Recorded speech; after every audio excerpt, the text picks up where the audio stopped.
যুৱ অৰ্থাৎ ইউথ বিলাকৰ জীৱনটো ফুলৰ লগত তুলনা কৰিছে গোটেই পৃথিৱীৰ মানুহবিলাকে ফুলক ভাল পায় আৰু ফুল ব্যৱহাৰ কৰে এই ইউথ জীৱন যুৱ জীৱনটো মানে সেইটো ফুলৰ লগত তুলনা কৰিছে কিমান ঠিকালে সুন্দৰ কিমান ভাল কিমান প্ৰেচিয়াছ লাইফ যুৱ জীৱনক মানে সোণৰ লগত তুলনা কৰিছে তেতিয়াহ'লে চাওঁ কিমান মূল্যৱান যুৱকসকলৰ জীৱন the life of youth or youth life youth বিলাকক powerful force বুলি কোৱা হৈছে সেইকাৰণে শক্তিবান বুলি কৈছে অথে নাৰায়ণৰ powerful force বুলি কোৱা হৈছে বলৱান সৈন্য দল powerful force ডাঙৰ আচৰিত কাম কৰিব পাৰে নিজৰ ঘৰৰ কাৰণে নিজৰ মণ্ডলীৰ কাৰণে নিজৰ সোসাইটিৰ কাৰণে নিজৰ দেহৰ কাৰণে নিজৰ জাতিৰ কাৰণে কলসিয়া 3:2 এটাকে তোমালোকে যদি খ্ৰীষ্টে হইতে তোলা হলা তেন্তে ঈশ্বৰ সোহাতে যি ঠাইত খ্ৰীষ্ট বহি আছে ওপৰত থকা সেই ঠাইৰ কথা বিচাৰিবা পৃথিৱীৰ কথা নাভাবি ওপৰৰ কথা ভাবিবা পাৱাৰফুল ফৰ্চ আৰে হেহে ঈশ্বৰে যদি পায় আপোনালোকক ঈশ্বৰে তোমাক লৈ আচৰিত কাৰ্য কৰিব পাৰিব তোমাৰ নিজৰ ঘৰত প্ৰকৃত খ্ৰীষ্টান পৰিয়াল গঠন কৰিবলৈ সক্ষম হ'ব পাৰিব নিজৰ মণ্ডলী আচল খ্ৰীষ্টীয় মণ্ডলী বুলি পৰিগণিত কৰিব পাৰে এনেকুৱা ঈশ্বৰে শক্তি দান কৰিব আৰু ঈশ্বৰে সহায় কৰিব নিজৰ সমাজক নিজৰ জাতি সকলো বিহতে মুঠতে একেবাৰে সহায় কৰিব আৰু তেনেকৈ উন্নতি কৰিব পাৰিব কিন্তু আৰু এনেকা কৰি কি কয় এদিন আফটাৰ ডেথ মৃত্যুৰ পিছত তুমি অনন্ত কুলে মই কৈ আছো অনন্ত কুলীয়া যে শান্তিৰ জাগা তথা ৰাজ্য এই ঈশ্বৰৰ ৰাজ্য যে আমি স্বৰ্গ ৰাজ্য বুলি কোৱা হয় ইয়াক মানে অনন্ত কুলীয়া শান্তিৰ বসবাস কৰিবলৈ তেনেকৈ সুবিধা পাব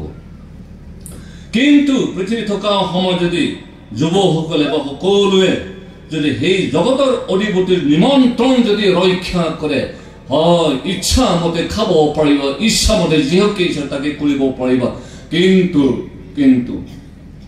মৃত্যুৰ পিছত সেই মৰিবলৈ নাযায় তেনেকুৱা শাস্তি অনন্ত কুলে শাস্তি যিহক আমি হেল তথা নৰক বুলি কোৱা হয় তাতহে স্থান পাব কি দুখৰ বিষয় কি আনফৰ্চুনেট কথা হ'ব দুৰ্ভাগ্যজনক হ'ব আজিকালিৰ যুৱকসকলে এনেকুৱা উত্থানদালি এনেকুৱা মানে অঘাইতং কাম কৰে ঘৰত মানে সদায় সমস্যাৰ সৃষ্টি কৰা ট্ৰাবল মেকাৰ মণ্ডলী নিজৰ ঘৰত সমাজত সদায় ট্ৰাবল মেকাৰ ঈশ্বৰে যুৱকসকলক বিচাৰিছে তেওঁৰ হৈ কাম কৰিবলৈ as a agent of God ঈশ্বৰৰ এজেণ্ট হয় on the other an agent of people মানুহবিলাকৰ এজেণ্ট কাৰবাৰ হৈ কাম কৰা এই agent of God at the center agent of the people or agent of the society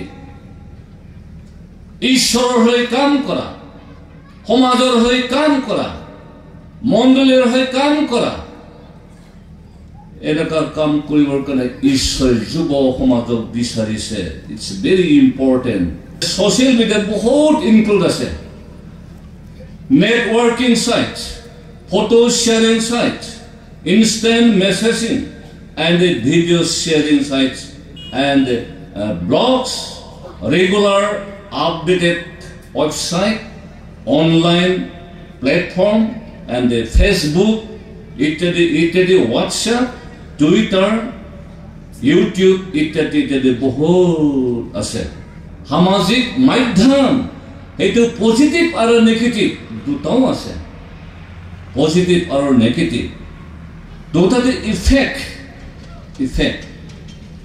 positive সাইডত এটা কি কয় সোশ্যাল মিডিয়াটো এটা সৰঞ্জাম নিচিনা বহুত কামত গণিব নোৱাৰে হিসাব দিব নোৱাৰে বহুত কামক আমাক সহায় কৰে ডাঙৰ সহায় কৰে আৰু কৰি আছে আৰু কৰি থাকিব social media doctor Makhanlal Das আমি সকলোৱে চিনি পাওঁ।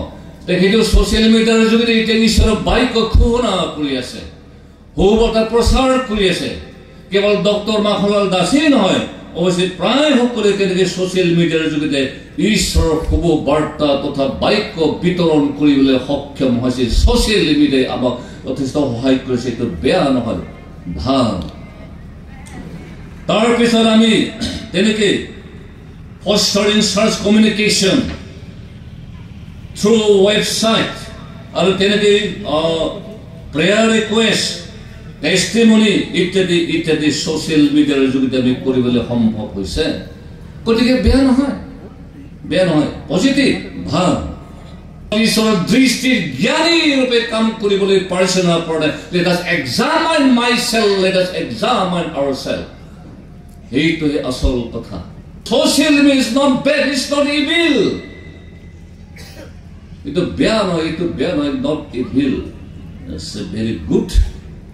Bohol hoy কৰিছে, কিন্তু কেনেকে আমি এটা আমি দেখিবলৈ পাইছো। আমাৰ যুৱক যুৱতীসকলে 4জন 5জন 6জন জমাকে যদি ৰাস্তাত বহি আছে, ক'ৰবা ৰুমত বহি আছে, নিজৰ বন্ধুৰ লগত কথা বতৰা নাই, সকলোৱে এনেকা ব্যস্ত, মানে কি চাই ভালকে পঢ়া শুনাৰ কথা, বাইবেলৰ কথা, ঈশ্বৰৰ কথা, স্বৰ্গ নৰকৰ কথা, পৰিত্ৰাণৰ কথা আলোচনা বিলোচনা নাই, কেৱল মাত্ৰ মোবাইলত ব্যস্ত। It is misused. আমাৰ এই খ্ৰীষ্টান ছোৱালী, খ্ৰীষ্টান যুৱতী, কেনেকা ফটো শ্বেয়াৰ কৰিছা, হাই হাই হাই, এনেকা আমাৰ যুৱ সমাজে মিছ ইউজ কৰিছে। সেইটোহে এতিয়া সৰ্বনা, সেইটোহে এতিয়া চিন্তনীয় বিষয় আমাৰ কাৰণে, বৰ মানে চিন্তা কৰিবলগীয়া। এতিয়া সেয়েহে আমি ইয়াৰ পৰা কেনেকৈ আমি হাত সাৰি থাকিব পাৰিম। এতিয়া সেইটো আমাৰ কাৰণে শত্ৰু, মই শত্ৰু বুলি ক'বলৈ ইচ্ছা কৰিছো। মই যিটো ভাল তাকহে মই চাম, তাকহে মই অনুসৰণ কৰিম, তাকহে মই ব্যৱহাৰ কৰিম। কিন্তু যিটো বেয়াও সময় আছে ইয়াতে, সেই বেয়াটো মই তৎতুলি মই ৰেজেক্ট কৰিম, কণ্ডেম কৰিম, এনেকুৱা ধৰণৰ মালিক হ'ব লাগিব। এইবিলাক যিটো ভাল, যিটো মোৰ পঢ়াৰ কাৰণে, মোৰ জীৱনৰ কাৰণে, মোৰ ছ'চাইটিৰ উন্নতিৰ কাৰণে, মোৰ সমাজৰ উন্নতিৰ কাৰণে, মোৰ মণ্ডলীৰ, মোৰ নিজৰ ঘৰৰ উন্নতিৰ কাৰণে যিটো ঠিক, সেইটোহে মই ব্যৱহাৰ কৰিম। এনেকুৱা ষ্ট্ৰং ডিচিশ্যন ল'বলৈ পাৰিব লাগিব, তেতিয়াহে সেইটো আমাৰ কাৰণে পজিটিভ হ'ব, আমাৰ কাৰণে আশীৰ্বাদ হ'ব। কিন্তু ইয়াৰ যদি ব্যৱহাৰ কৰিব নাজানে, তেতিয়াহ'লে সৰ্বনা, বিপদ, বিপদ, আমাৰ শত্ৰু হ'ব। আৰু এডিকশ্যন, নিচা, ৰাগী, এনেকুৱা বহু যুৱক যুৱতীৰ জীৱনত হৈছে, এৰিব নোৱাৰা। বেয়া বেয়া ফটোবিলাক চোৱা, বেয়া বেয়া কথাবিলাক কিবা কৰা, শ্বেয়াৰ কৰা, ইয়াৰ পৰা আমি হাত সাৰিব লাগিব। সদায় আমাৰ ৰিনিউ হ'ব লাগে, ৰিনিউ হয়। মানুহ হিচাপে আমাৰ ভুল হয়, ত্ৰুটি হয়, সেয়েহে ৰিনিউটো অতি প্ৰয়োজন। আৰু সেইটো ঈশ্বৰৰ বাক্যৰ যোগেদি, ৰিভিলেশ্যন 1:3 পদ, অৰ্থাৎ প্ৰকাশিত 1:3 regularly renew our minds through scripture and prayer helps us maintain a focus on heavenly things. ওপৰৰ কথা ভাবিবা বুলি আমাৰ বিষয়ত কোৱা আছে। Things and resist worldly distractions, renew in the spirit. Ephesians 4:23-24 পদ, renew in the spirit, renew কৰিব লাগিব। ঈশ্বৰৰ বাক্য কেনেকুৱা? সেই ঈশ্বৰৰ বাক্যৰ শক্তি আছে। সেয়েহে through the Bible or through the word of God, hearing the word of God brings spiritual blessings. আৰু তেনেকৈ কি কৃতকাৰ্য আৰু পৰিত্ৰাণৰ বৃদ্ধি সেইটো ঈশ্বৰৰ বাক্যৰ যোগেদি হয়, ঈশ্বৰৰ বাক্যৰ ধ্যান কৰাৰ যোগেদি হয়। কিন্তু ঈশ্বৰৰ বাক্য শুনা ধ্যান কৰাৰ ক্ষেত্ৰত তিনিটা কথা মনত ৰাখিব লাগিব। হয় হোলি বাইবেল, পবিত্ৰ বাইবেলত ঈশ্বৰৰ বাক্যৰে পৰিপূৰ্ণ, আৰু সেই পবিত্ৰ বাইবেল পঢ়া ধ্যান কৰা বেয়া নহয়। পঢ়া ধ্যান কৰা 3 নম্বৰত কি হ'ব? মানি চলা 3 নম্বৰৰ কথাই গুৰুত্ব দিব লাগিব। মই বহুত বাইবেলৰ কথা জানিব পাৰে, বহুত বাইবেল পঢ়িব পাৰে, কিন্তু যদি প্ৰেক্টিছ নকৰে তথা মানি চলিব নোৱাৰে, তেতিয়াহ'লে তুমি আধ্যাত্মিক বিষয়ত গ্ৰোথ তথা বৃদ্ধি হ'ব নোৱাৰিব। তেতিয়া সেই ছ'চিয়েল মিডিয়াই, সেই টেকনলজি, সেই ইত্যাদি এইবিলাক ধ্বংস কৰিব পাৰিব। ঈশ্বৰৰ বাক্যৰ যোগেদি renew the spirit, আত্মা নূতনতা অনা। Our minds through scripture and the prayer helps, সহায় কৰে। কিন্তু মানিব লাগিব, হয় ঈশ্বৰৰ বাক্য শক্তিমান। এব্ৰী 4:12 দুধৰীয়া তোৰাৰ লগত তুলনা কৰা হৈছে আৰু কাৰ্য সাধক বুলি কোৱা হৈছে। জেৰেমিয়া 23:29 কৈছে সাঁতোৰাৰ লগত তুলনা কৰিছে। এবিষয়ে 6:17 জীৱনৰ তৰোৱাল বুলি কোৱা হৈছে। প্ৰথম পিতৰ 2:1 পৰা যদি 3 পদ আমি চাওঁ, সেইটো হৈছে পৰিত্ৰাণৰ বৃদ্ধি কৰা। এই ঈশ্বৰৰ বাক্য ধ্যান কৰে, আমাক কি কৰে? সহায় কৰে। আৰু যদি আমি সঁচাকৈ গ্ৰোথ হ'ব লাগে, growth in spiritual depends on your obedience to God. বাধ্যতাৰ ওপৰত ডিপেণ্ড কৰে। Number 1, Jesus himself, যীশু খ্ৰীষ্ট আমাৰ পৰিত্ৰাতা হয়, ঈশ্বৰৰ সন্তান হয়। সেই যীশু খ্ৰীষ্ট মানে শিকিছিল যে কেনেকৈ Jesus also learned obedience by what he suffered. Every passage 8 পৰা 10 পদত যদি আমি চাওঁ, ইয়াত আমি পাম যীশু খ্ৰীষ্ট যদি তেনেকৈ সাফাৰ, তেনেকৈ অনেক ঠাট্টা নিন্দা কষ্ট তেনেকৈ ভোগ কৰি সেই অবিডেন্স কেনেকৈ হ'ব লাগে শিকিছিল। Learn. And Jesus did only what he saw the Father doing.